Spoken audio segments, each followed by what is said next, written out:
ndị be anyị ekene m unu, daalụnụ. Igbo anyị abịa, Igbo Class World. Ụmụnne anyị abịakwa ka anyị kwuo maka njem na mba ofesi. O nwere ụdị dị iche iche esi aga njem na mba ofesi.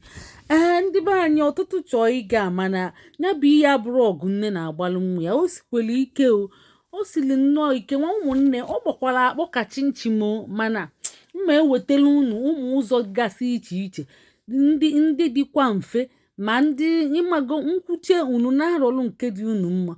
Maka unu mana anyị na-ekwukwa okwu ije na-agụ akwụkwọ. Ịma na ịgụ akwụkwọ bụkwa ihe dịkwa mma eji aga ozugbo. Ọsọfa na ị ga-akwụ ngwa akwụkwọ dị na ya, nke ahụ nnọọ bụ femfem ịgabago. Sọsọ ihe tara akpụ dị na ya bụ na ụgwọ akwụkwọ ahụ, mana ụgwọ akwụkwọ a abụrụ ọgụ nne na-agbalụ nwa ya. So and onye jebe ịgụ akwụkwọ, anyị na-agwa unu gụọ ezigbo kọọsụ dị mma. Ndị ahụ ji ga-eriten unu ọkwa ifuru ndị niile je ịgụ akwụkwọ mana mba ihe niile a na-eji agụ ụmụ theoretical kọọsụ a, biko unu kwụsịzi anya maka ọghara efechi unu anything. Maka unu abụgolo okenye wee jebe ịgụ olesi ma unu gụrụ ụmụ professional courses a ma vocational courses. So vocational courses ọ bụgodili isi nri ka iji a na-achọfa achọ ka visa ịmara chef restaurant ụmụ ya ma professional cook a, ma nke bụzi global bụ nursing bụ global. So anyị na-abịakwa echetala unu na o nwekwa ebe a na-eji agụ nursing na low tuition fee, ya bụ na Finland, nke Afriproedu. Ọ bụ fa na afụda maka ya, fa nọ n'isi mmiri ebe ahụ wee na-afụ dị ya. Anyị nwa bụ ndị na-agbasalụfe ozi, unu aghọtago. So ụfọdụ na-abụ m ekwuche ihe abịa chezo onye fa echetekwa ya sisi, biko onye fale nke ahụ nyegodife afọ ihe ahụ, nyegodife infọmeshọn ahụ. Ya bụ ụmụnne, a na-ekwu ihe dịka ụka ọkpụ ewu, mmadụ na-agwa gị ihe dịka enwe uru ọ ga-abalị gị n'ọdịnihu. Ọ bụ ya ịma gị na-eche ọ gị mee ka ọ ga-emene. Ihe ị ga-eme bụ ishi anya na wọọlụ gị, ọ gbagwojube gị anya, ije refresh ya, maka ịbịazịa si onye ahụ wetakwu ya ọ gatigo aka.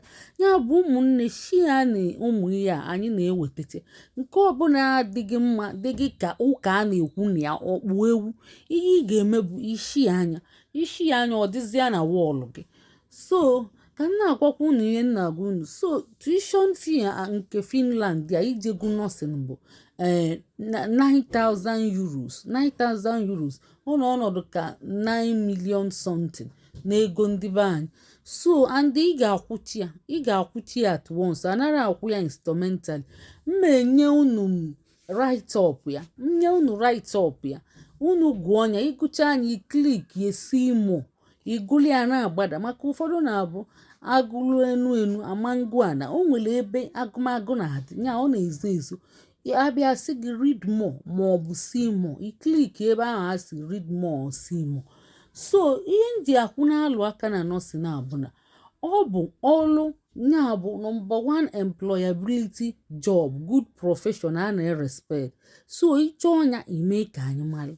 Ya bụ ụmụnne, anyị na-ewetakwala unu ọzọ, maka onwe mgbe anyị wetabukwali ya mgbe gara aga. Ndị gaba na-agabago ọ bụ 9,000 euros ka a na-akwụ n'ụgwọ akwụkwọ. Ị ga-akwụ ya n'ofu nkwụ, ịghọtago.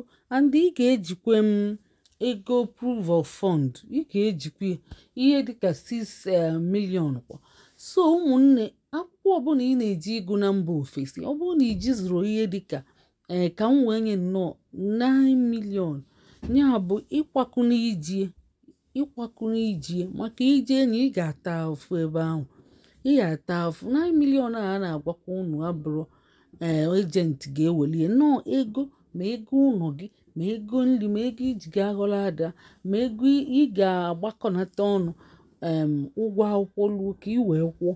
So ọ bụrụ na iji zụrụ nnọọ 9 to 10 million wee na-akwakọ ije gụọ akwụkwọ na mba ofesi na western world, nwanne m ijene, ihe ị ga-eme bụ ịchọba visiting visa ga-akara gị mma. Maka ndị jere eje, ụfọdụ ka a na-achụ n'ụlọ akwụkwọ, ụfọdụ na-adagharị ebe ahụ, ụfọdụ na-ebe akwa, ụfọdụ mekete pụta.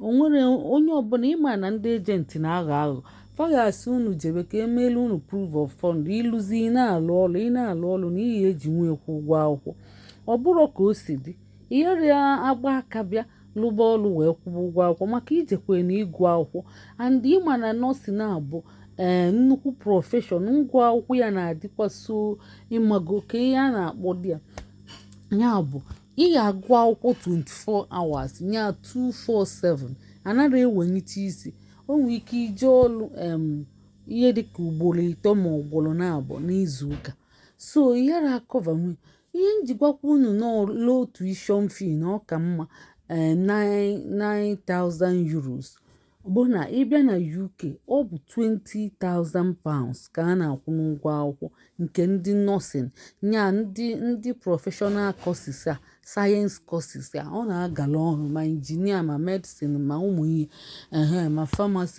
ụmụ prọfeshọnal courses a ọ na-agala ezigbo ọnụ iji gụ ya so ụmụ theoretical ihe a nya bụ ndị nkịtị a ọ naghị agalakebe ọnụ ị ga-enweta 15,000 pounds and ịma na ndị UK ị ga-akwụkwọ ya instrumentally mana ị na-akwụ ya instrumentally ọ bụrụ na ị kwadoro onwe gị akwado jide ego wee bido gụba wee jezie chọba nke iji ga-agbachi yara emenwe ime ememe obuo gị ada chụọ gị ajụ butuo gị ịda ịma ụnụ n'ala so ọ bụrụ na iji zuru ya ijebe na akwụkwọ na mba ofesi ịchọba visiting visa ịchọba ọ bụrụ business visa ma ọ bụ tourist visa ịchọba nke ahụ ma ọ bụ work visa a na-achị online ashial m ya n'Ịgbo Class World Facebook page ya